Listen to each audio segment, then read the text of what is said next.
Where have you come to in Où est-ce que vous en êtes dans, your search for truth? Where have you dans come votre to recherche pour la vérité? in your Où est-ce que vous êtes arrivé inquiry, in your dans votre introspection, sadhana? What have you dans votre sadhana? actually discovered? Qu'est-ce que vous avez vraiment découvert? Not how much you can talk about it, or Et comment pouvez-vous en parler? just really what have you learned? Vraiment, qu'est-ce que vous avez appris? It's just that.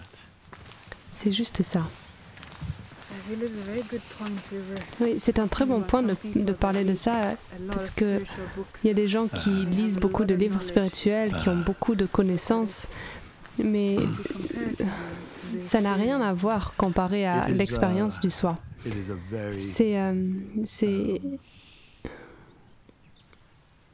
it's a very seductive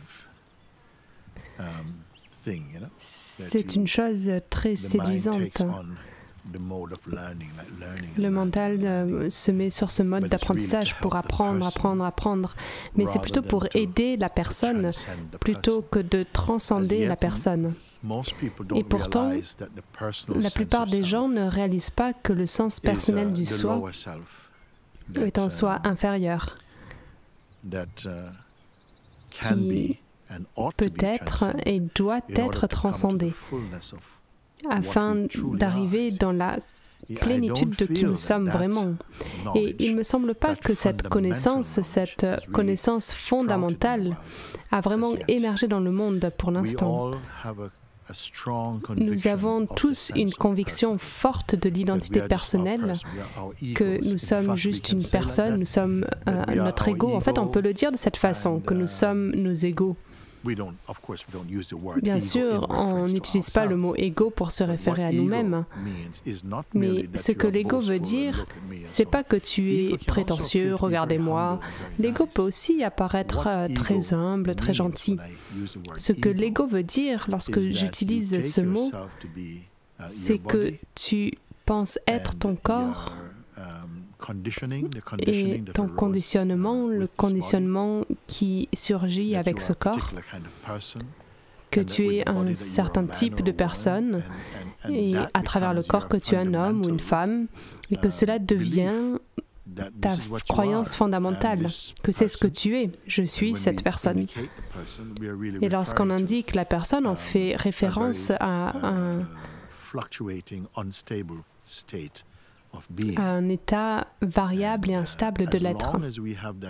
Et aussi longtemps que nous aurons cette conviction que nous sommes uniquement notre corps, notre mental, ou le conditionnement qui surgit par le mental, tu pourras seulement évoluer à l'intérieur de ce paradigme, de cette forme. Mais je veux que vous sachiez qu'il y a des êtres dans le monde qui ont transcendé, qui sont allés au-delà des limitations de l'identité personnelle. Et j'aimerais que vous sachiez que c'est en fait cela la vraie opportunité, la possibilité d'avoir un corps humain. Qu'ici, la conscience est capable de transcender l'état de cette identité personnelle, afin de revenir et de vivre à l'intérieur de sa propre source qui est pure conscience. Et si cela ne t'a pas encore été présenté, cette possibilité, eh bien, cela t'est présenté maintenant. Dans le vrai état de ce qu'on peut appeler l'éveil à notre vraie nature, où tu peux entendre d'autres termes comme la réalisation du soi ou la libération. En fait, ça veut dire cela, car aussi longtemps que nous vivrons dans cet état limité de l'identité personnelle, nous vivrons dans le monde des jugements, de la peur, des désirs, des frustrations, de la haine, de la division. Et vous savez, c'est un état très instable, très turbulent du mental et du corps.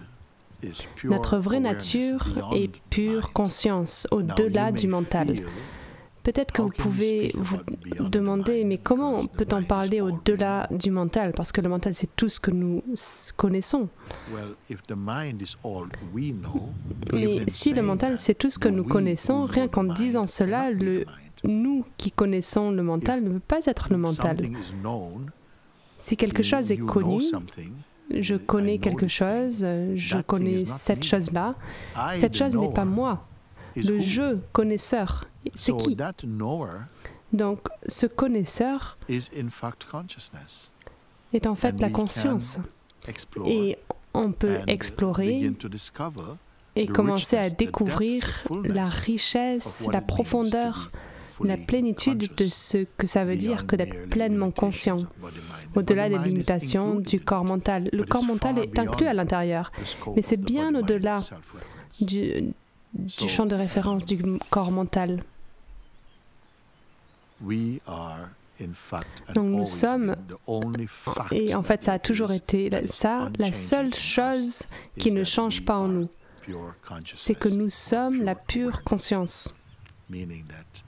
Ce qui veut dire que tous les opposés interdépendants que nous percevons à travers le mental, nos émotions,